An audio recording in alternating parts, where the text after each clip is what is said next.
Hello students, I am Akasha, your chemistry teacher. This is a fourth video lecture of polymers. In first video lecture, we had discussed about what is polymers and classification of polymers. In second video lecture, we had discussed about addition polymer and the preparation of addition polymer. And in third video lecture, we had discussed about condensation polymer. Now, in this video lecture, we are going to discuss about natural and synthetic rubber. Natural and synthetic rubber. इस video lecture में हम इस polymer chapter को complete कर देंगे। तो जिन students ने फर्स्ट 3 लेक्चर्स नहीं देखे हों वो देख लेना। Natural and synthetic rubber. देखो natural and synthetic rubber, natural rubber कौन सी होती है? जो हमें नॉर्मली नेचर से मिलेगी, सिंपल हमें पता चल रहा है। जो हमें नॉर्मली किससे मिलेगी? नेचर से मिलेगी। वो कौन सी रबर होती है? Natural rubber. वो बहुत ही स्टिकी होती है। वो बहुत ही क्या होती है? स्टिकी होती है। तो उसके लिए हम उसकी प्रॉपर्टी को चेंज करने के लिए उसे हम क्या करते हैं? चेंज करते हैं उसकी प्रॉपर्टी को। किससे? वुल्कनाइजेशन रबर से। फिर वो क्या बन जाती है? वुल्कनाइजेशन रबर बन जाती है। वो अभी हम डिस्कस करेंगे आगे। सबसे पहले देखो natural and synthetic rubber. Natural rubber देखो कौन सी रबर होती है? नेचुरल रबर होती है जिसमें आइसोप्रीन यूनिट होती है हमारी। वो कौन सी होती है? अगर वो पूछने लगे मोनोमर कौन से होते हैं नेचुरल सिंथेटिक रबर के, तो कौन से रहते हैं? 1,3-ब्यूटाडाइन। 1,3-ब्यूटाडाइन। अब देखो 1,3-ब्यूटाडाइन किसका मोनोमर है? नेचुरल रबर का मोनोमर है। क्या है? 1,3-ब्यूटाडाइन। लिखेंगे कैसे? ब्यूटा 1,3-डाइन। अब देखो ब्यूटा किसको बोलते हैं? But which have 4 carbon, prop which have 3 carbon. तो ब्यूट विच हैव 4 कार्बन, तो इसका क्या होगा? देखो कार्बन 4 होंगे यहाँ पे। सी सी सी सी कार्बन हो गए। अब इसमें बोला 1,3 फर्स्ट और थर्ड पोजीशन पे क्या होगी? डबल बॉन्ड होगी। फर्स्ट पोजीशन 1 2 3, फर्स्ट और थर्ड पोजीशन पे क्या हो गई? डबल बॉन्ड हो गई। अब हमें क्या करना है? देखो इसमें हाइड्रोजन की वैलेंसी कंप्लीट कर दे। एक कार्बन के पास कितने हाइड्रोजन होते हैं? 4 हाइड्रोजन रहते हैं, उससे ज्यादा नहीं रह सकते। तो 1 2 हाइड्रोजन हो गए, 3 4 हो गए। यहाँ पे देखो 1 2 3, बस एक कार्बन एक हाइड्रोजन और चाहिए, ये हो गया।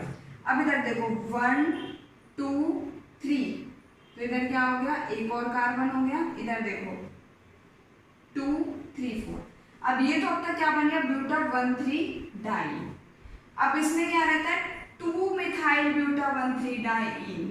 2-मिथाइल-ब्यूटा 1,3-डाइन। अब देखो 1 2 3 4, 2 पोजीशन पे क्या है? यहाँ पे। तो ये क्या हो गया? 2-मिथाइल-ब्यूटा 1,3-डाइन। अब देखो इसकी वैलेंसी सेटिस्फाई करनी पड़ेगी। यहाँ पे देखो 2 3 4, इसका मतलब इस हाइड्रोजन की हमें जरूरत नहीं है। तब तक मिथाइल नहीं था, तब तक तो हमें जरूरत थी इस हाइड्रोजन की, लेकिन अब नहीं है। 3 और 4 हाइड्रोजन हो गए। इस कार्बन के पास 1 2 3 4। तो ये तो क्या हो गया? आइसोप्रीन भी बोलते हैं इसको। क्या बोलते हैं? आइसोप्रीन। इसको क्या बोलते हैं?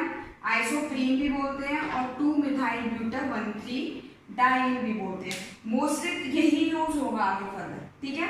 अब देखो आइसो क्यों बोला इसको? स्टूडेंट्स ये बात हमेशा याद रखना, एक कार्बन के पास अगर 2 CH3 ग्रुप होते हैं, 1 carbon which are present 2 CH3 group is called by iso group. इसलिए देखो 1 कार्बन के पास 2 CH3 थे, इसलिए हमने क्या बोल दिया? इसको आइसो बोल दिया। तो ये क्या हो गया? आइसोप्रीन हो गया। अब इसका अगर बात करते हैं नेचुरल रबर की, कोई पूछे नेचुरल रबर का क्या होता है? मोनोमर क्या रहता है? 2-मिथाइल-ब्यूटा 1,3-डाइन।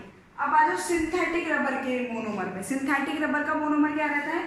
देखो कुछ चेंज नहीं रहता, बस यहाँ पे क्या था? 2-मिथाइल, तो वहां पे क्या आ जाता है?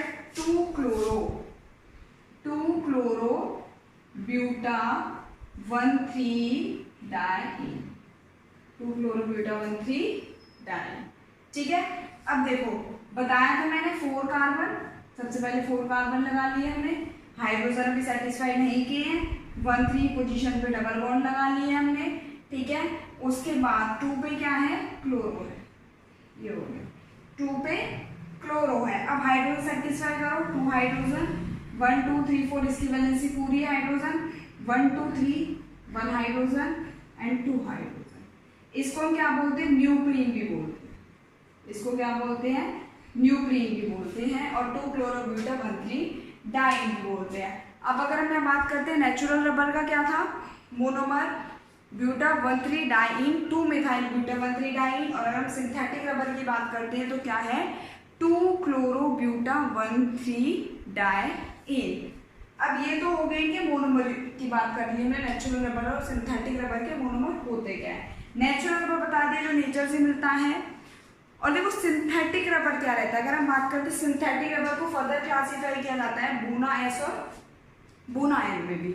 अगर हम सिंथेटिक रबर की बात करते हैं, सिंथेटिक रबर देखो कैसे होता है, जैसे कि हम क्या करते हैं, टैबलेट्स में यूज होता है ये हम आगे बताएंगे सिंथेटिक रबर का टैबलेट्स में कैसे यूज होता है। पहले हम बात कर लेते हैं किसमें, नेचुरल रबर की 2 मिथाइल ब्यूटा 1 3 डाइन, इसका मोनोमर हो गया natural rubber.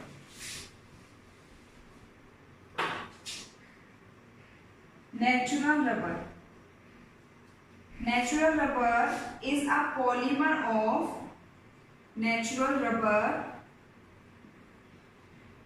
is a polymer of, natural rubber is a polymer of, किसका पॉलीमर था ये, आइसोप्रीन का, आइसोप्रीन, ठीक है। और क्या बता लिख सकते हैं हम इसको, this rubber is also called bye isoprene rubber, ठीक है। This rubber is also called bye isoprene, this rubber is also called bye isoprene.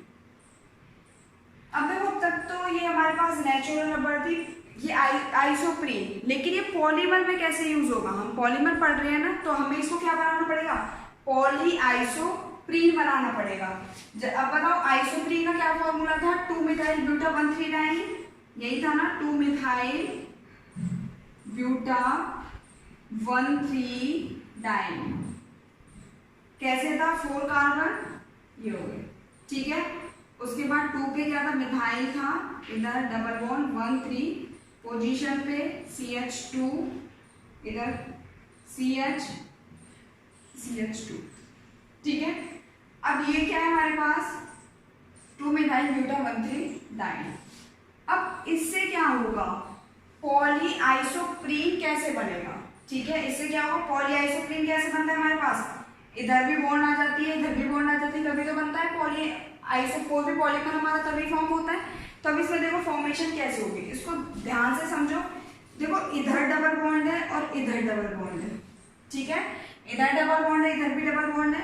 अब ये इसके जो इलेक्ट्रॉन है इसको दे देगा और इसके इलेक्ट्रॉन यहाँ पे आ जाएंगे।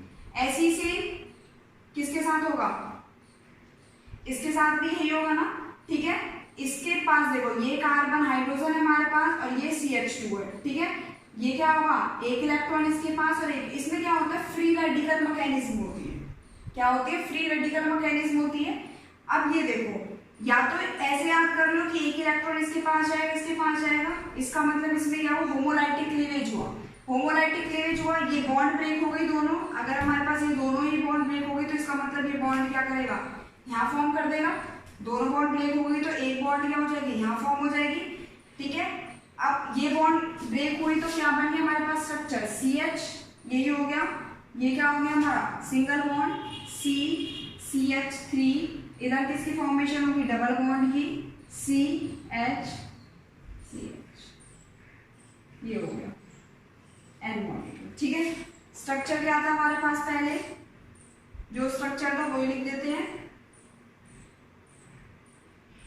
यही था structure 1 3 buta 2 methyl buta 1 3 dine.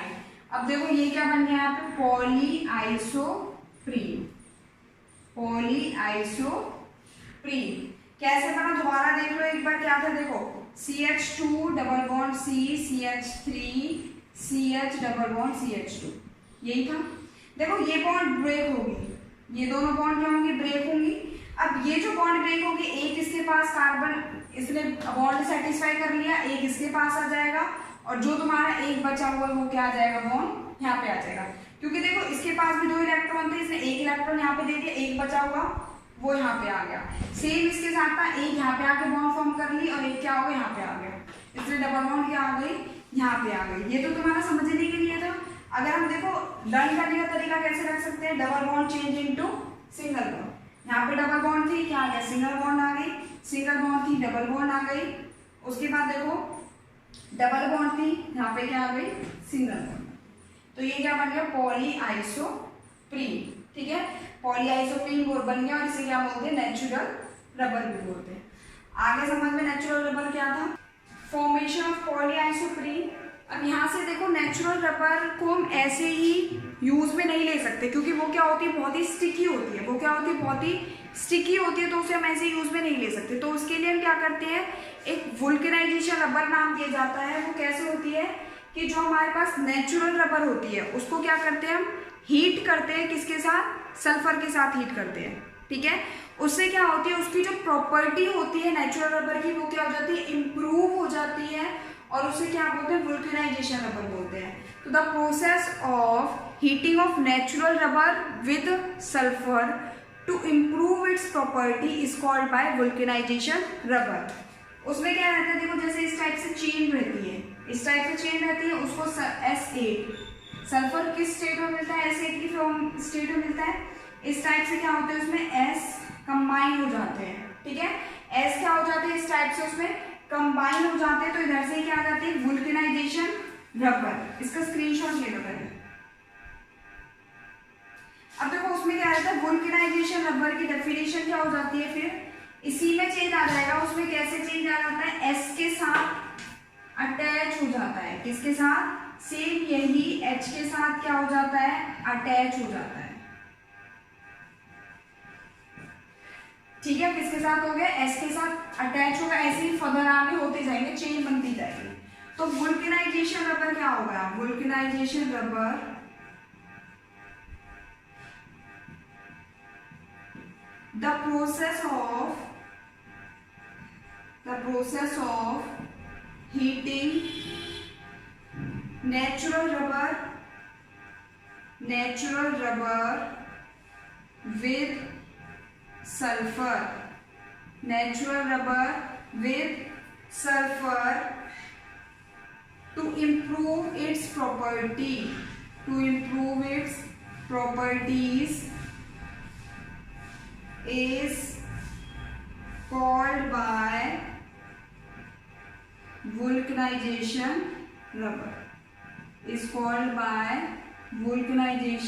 rubber, ठीक है। तो नेचुरल रबर क्या बताया हमने, वो एज इट इज ऐसे उसको हम यूज में नहीं ले सकते, क्योंकि वो क्या रहती है, स्टिकी रहती है। तो उसको यूज में लेने के लिए उसकी प्रॉपर्टी ताकि इम्प्रूव हो जाए, तो इसलिए उसको क्या कर देते हैं, हम हीट कर देते हैं एसिड के साथ, और उससे क्या हो जाता है, नेचुरल रबर की प्रॉपर्टी में इम्प्रूव हो जाता है, और उस रबर को क्या बोलते हैं, वुल्कनाइजेशन रबर बोलते हैं। इस टाइप से अटैच होता है। ठीक है, ये तो हमने बात कर ली किसकी, नेचुरल रबर की। ठीक है, now we are going to discuss about synthetic rubber. देखो सिंथेटिक रबर क्या होता है, इसका नाम मोनोमर 2 मिथाइल ब्यूटा 1,3 डाइईन। ऐसे सिंथेटिक रबर का क्या रहता है, सिंथेटिक रबर का हो जाता है 2-chloro-buta 1,3 diene.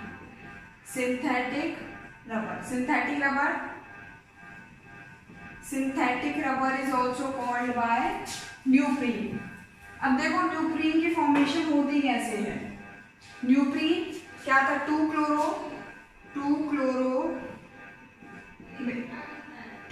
1,3 buta diene, 4 carbon हो गए। सेकंड पोजीशन पे क्या है, क्लोरो और 2 डबल बॉन्ड्स, तो क्या हो गया, 2, 3, 4 कार्बन हो गए, 1, 2, 3, 4 कार्बन, 1 हाइड्रोजन। एक कार्बन के पास 4 हाइड्रोजन ही होते हैं, उससे ज्यादा हाइड्रोजन नहीं लगा सकते। ठीक है, अब इसको क्या करना है, न्यूप्रीन कैसे फॉर्म होगा, भाई डबल बॉन्ड है, एक तो इससे भी याद कर सकते हो, दूसरा इस कंसेप्ट से भी याद कर सकते हो कि double bond is change into single bond, ठीक है। ये क्या होगा, क्लीवेज होगा इनका यहाँ से, तो क्या आ गया CH2 CCl, यही हो गया यहाँ पे। अब इधर क्या आ गया, डबल बॉन्ड आ गया, और इधर क्या है CH2। अब एक बार हाइड्रोजन देख लो, 2 3 4 1 2 3 4 1 2 3 4 2 3 4, ठीक है। ये क्या हो गया न्यूप्रीन, ये क्या हो गया यहाँ पे न्यूप्रीन की फॉर्मेशन हो गई, ठीक है। कैसे, डबल बॉन्ड को ये भी कर सकते हो, डबल बॉन्ड चेंज हो गई सिंगल बॉन्ड में, सिंगल बॉन्ड चेंज हो गई डबल बॉन्ड में, डबल बॉन्ड चेंज हो गई सिंगल बॉन्ड में। रीजन क्या है इसका, ऐसा क्यों हुआ, क्योंकि यहाँ पे भी देखो ये क्या होता है, बॉन्ड ब्रेक होते हैं, होमोलाइटिक क्लीवेज होता है।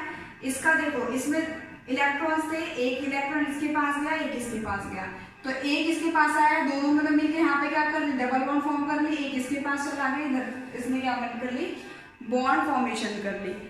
ये तो क्या हो गया, सिंथेटिक पॉलीमर हो गया। अब जो सिंथेटिक पॉलीमर है सिंथेटिक रबर है, सिंथेटिक रबर भी किस में मिलती है, बूना एस और बूना एन। किस में मिलती है, बूना एस और बूना एन। उसको भी देख लेते हैं, वो उनकी प्रिपरेशन कैसे होती है। सिंथेटिक रबर में सबसे पहले क्या है, बूना एस। सबसे पहले हम देखते हैं इसका नाम बूना एस क्यों पड़ा, बूना एस, इसका नाम क्या है, बूना एस ही क्यों पड़ा। देखो बूना एस है, BU मतलब क्या होता है, 1,3-ब्यूटाडाइन। 1,3-ब्यूटाडाइन तो याद रखो, ये तो हर किसी में लेने ही है तुम्हें। देखो B4 BU4 ब्यूटा 1,3-डाइन, Na मतलब सोडियम की प्रेजेंस में होगा, और S मतलब रहता है स्टाइरीन। स्टाइरीन का क्या फॉर्मूला रहता है, रिंग के ऊपर CH डबल बॉन्ड CH2, ये क्या रहता है, स्टाइरीन रहता है। तो बूना एस नाम क्यों पड़ा, BU मतलब ब्यूटा डाइन, Na सोडियम की प्रेजेंस में, S4 स्टाइरीन, ठीक है। कैसे, ब्यूटा 1,3-डाइन। अब देखो ये क्या होगा, ब्यूटा 1,3-डाइन है BU से, ठीक है। बूना एस को हम क्या बोलते हैं, बूना एस को ब्यूटा स्टाइरीन रबर भी बोलते हैं, BSR, ठीक है। क्या बोलते हैं, BSR, ब्यूटा स्टाइरीन रबर भी बोलते हैं इसको। प्रिपरेशन कैसे होगी, अगर पूछे मोनोमर कौन कौन से रहते हैं बूना एस के, ब्यूटा 1,3-डाइन एंड स्टाइरीन। ब्यूटा 1,3-डाइन क्या होगा, 4 कार्बन, ये हो गया 1,3 पोजीशन पे डबल बॉन्ड। हाइड्रोजन सेटिस्फाई करो, 2 हाइड्रोजन, 1 2 3 4 हाइड्रोजन, 1 2 3 4 हाइड्रोजन, 2 हाइड्रोजन, ये क्या हो गया, ब्यूटा 1,3-डाई, क्या हो गया, ब्यूटा 1,3-डाई। अब नेक्स्ट बात कर दे स्टाइरीन। स्टाइरीन क्या अभी बताया मैंने, CH double bond CH double bond CH2, ठीक है। अब इसके मोनोमर क्या होंगे, बूना एस के मोनोमर कौन कौन से हो गए, ब्यूटा 1,3-डाइन, और नेक्स्ट क्या हो गया, स्टाइरीन। नेक्स्ट क्या होगा, स्टाइरीन। अब इसका क्या करना है, देखो पॉलीमराइजेशन होगा, इसका क्या होगा, पॉलीमराइजेशन होगा, ठीक है। अब इसका पॉलीमराइजेशन कैसे होगा, देखो सेम कंसेप्ट है, डबल बॉन्ड है, दोनों जगह डबल बॉन्ड चेंज होती है, एक इधर आ जाती है बॉन्ड, एक उधर चली जाती है। तो इस टाइप से यहाँ पे क्या हो जाती है, डबल बॉन्ड की फॉर्मेशन हो जाती है, या फिर double bond is change into single bond. दोनों के क्या रहते हैं, N मॉलिक्यूल्स रहते हैं, दोनों के क्या रहते हैं, N मॉलिक्यूल्स रहते हैं। अब देखो कैसे चेंज होगा, CH, ये क्या होगा, सिंगल बॉन्ड में चेंज हो गई, उसके बाद CH, इधर क्या आ गया, डबल बॉन्ड, CH, ये क्या हो गई, सिंगल बॉन्ड में चेंज हो गई।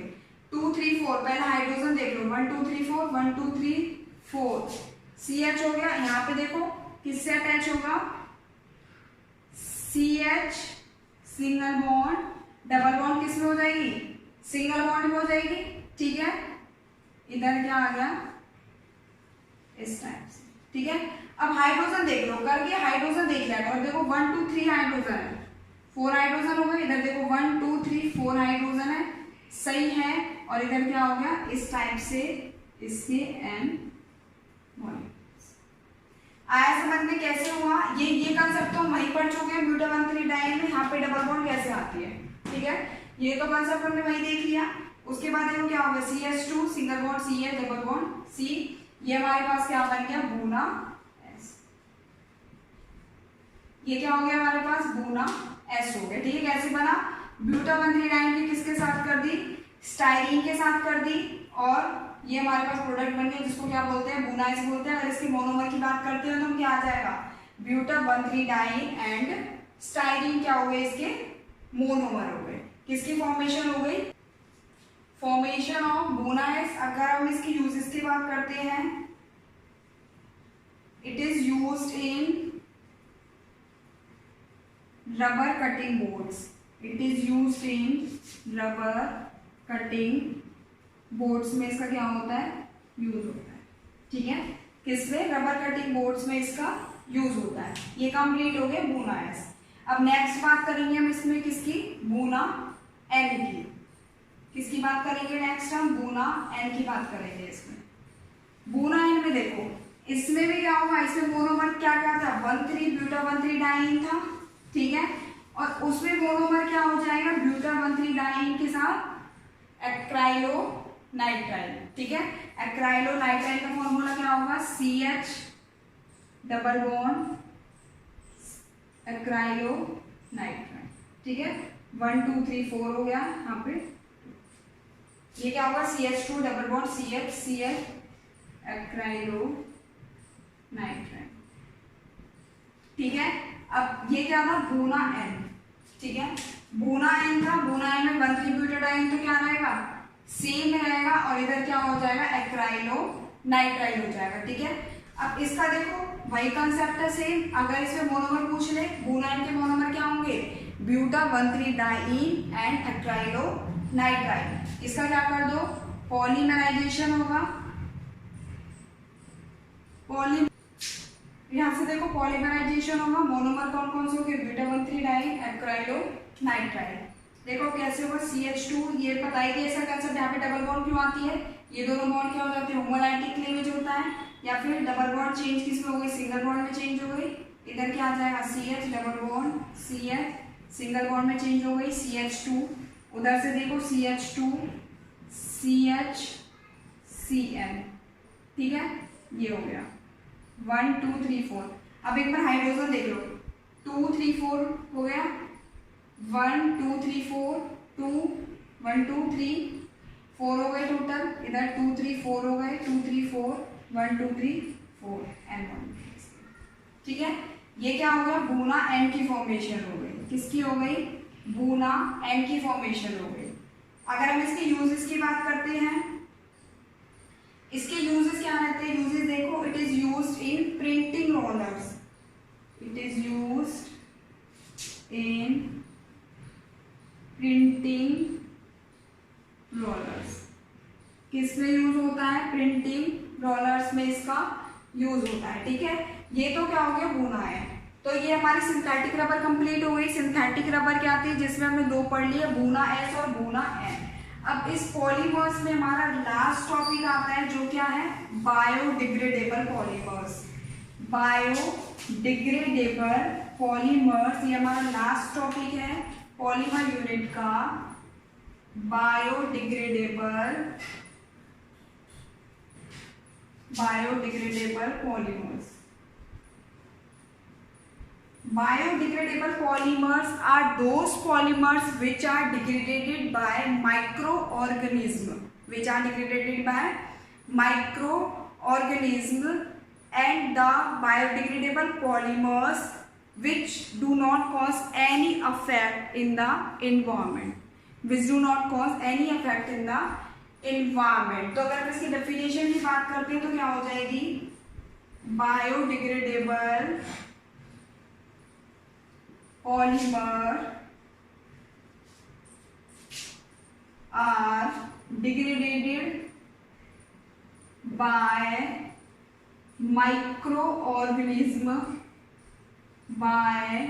microorganism with a suitable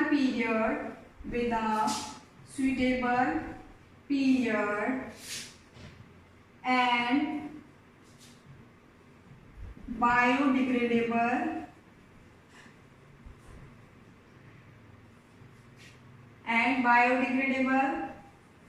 product and biodegradable product do not cause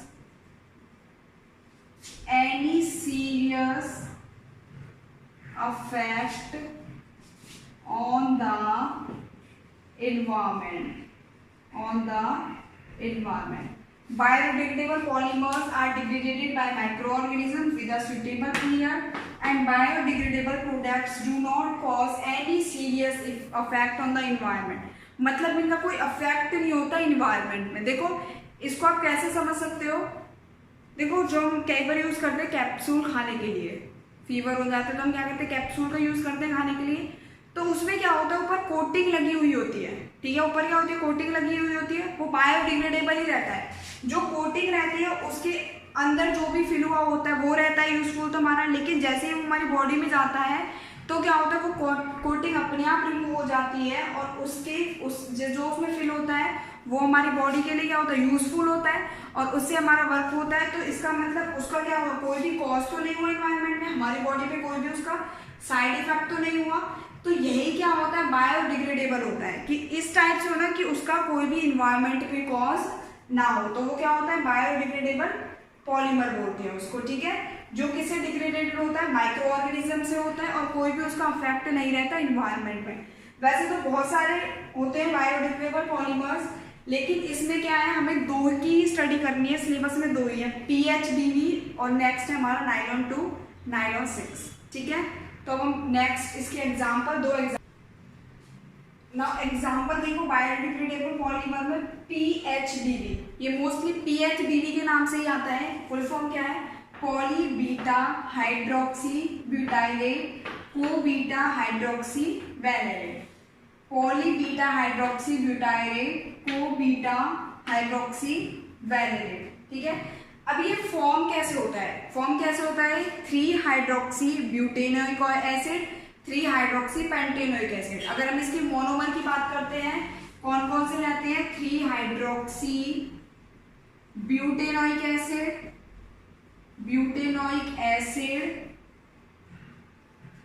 3 hydroxy butanoic acid and 3 hydroxy pentanoic acid 3 hydroxy pentanoic acid. Monomer कौन कौन से हो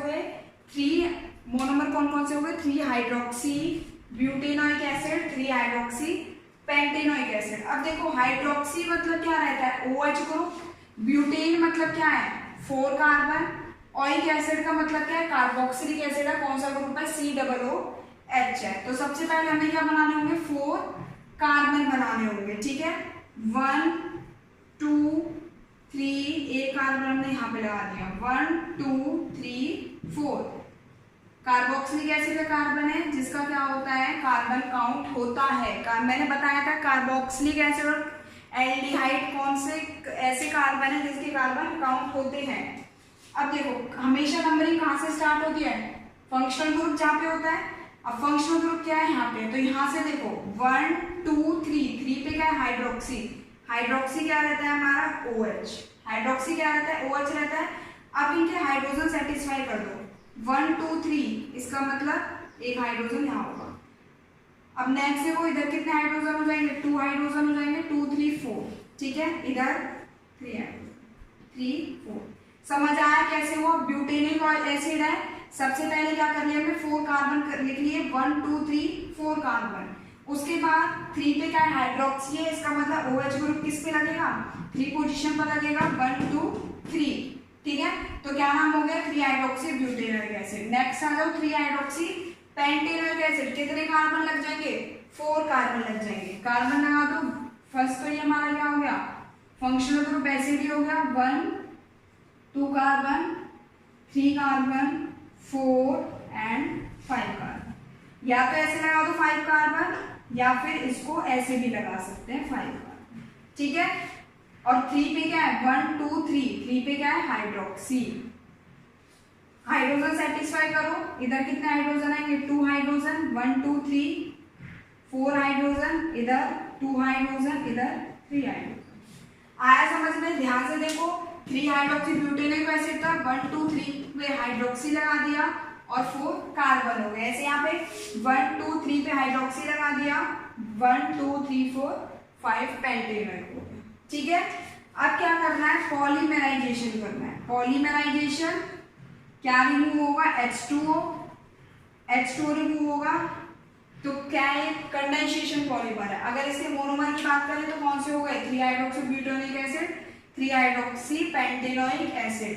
अब वाटर मॉलिक्यूल रिमूव करो, देखो OH है, मैंने बताया था अल्कोहल से H रिमूव होता है, एसिड से OH रिमूव होता है। तो अगर H2 रिमूव करना है, इधर से एक H रिमूव होगा, ठीक है, और यहाँ से क्या हुआ, OH रिमूव हो गया, H2 निकल गया, ऐसे यहाँ से H और OH। अब देखो यहाँ से क्या हुआ, पॉलीमराइजेशन होगा, H2O रिमूव होगा, H यहाँ से हुआ, OH, H यहाँ से OH, दो H2O रिमूव हो गए, क्या बनेगा, OCH। अब देखो यहाँ पे CH है, ठीक है, यहाँ पे देखो 3 4 हाइड्रोजन हो गए, CH। नेक्स्ट देखो इधर क्या आ जाएगा, 3 4 हो गए, 1 2 3 4 CH2, इधर से क्या बचेगा, C डबल बॉन्ड O है, C डबल बॉन्ड O, ठीक है, यहाँ से O हुआ, ये वाला अल्कोहल अटैच हुआ, ये आ गया। नेक्स्ट देखो CH, CH2, CH3, CH2, C double bond O। ऐसे ही क्या होगा, आगे तक चलता हुआ जाएगा, N मॉलिक्यूल्स, ठीक है, इसके क्या हो गए, N मॉलिक्यूल्स हो गए, तो क्या फॉर्म हो गए, PHBB। ठीक है, अगर इसमें कोई मोनोमर पूछ लेता है तो ये हमारे क्या होते हैं, मोनोमर होते हैं। ठीक है, इसको स्क्रीनशॉट ले लो। नेक्स्ट एग्जांपल देखो, PHBB हो गया हमारा। नेक्स्ट है नाइलॉन 2 नाइलॉन 2 6 देखो, हमने नाइलॉन 6 पढ़ा था, नाइलॉन 6 पढ़ा था, नाइलॉन 610 किया था, तो उसमें क्या था, 6 पे 6 कार्बन की थी। ऐसे इसमें देखो नाइलॉन 2 और 6 है, इसका मतलब एक 2 मोनोमर होंगे 2 और 6 के, एक तो जिसमें 2 कार्बन प्रेजेंट होंगे और एक जिसमें 6 कार्बन प्रेजेंट होंगे। अब देखो क्या आ जाएगा, एमिनो कैप्रोइक एसिड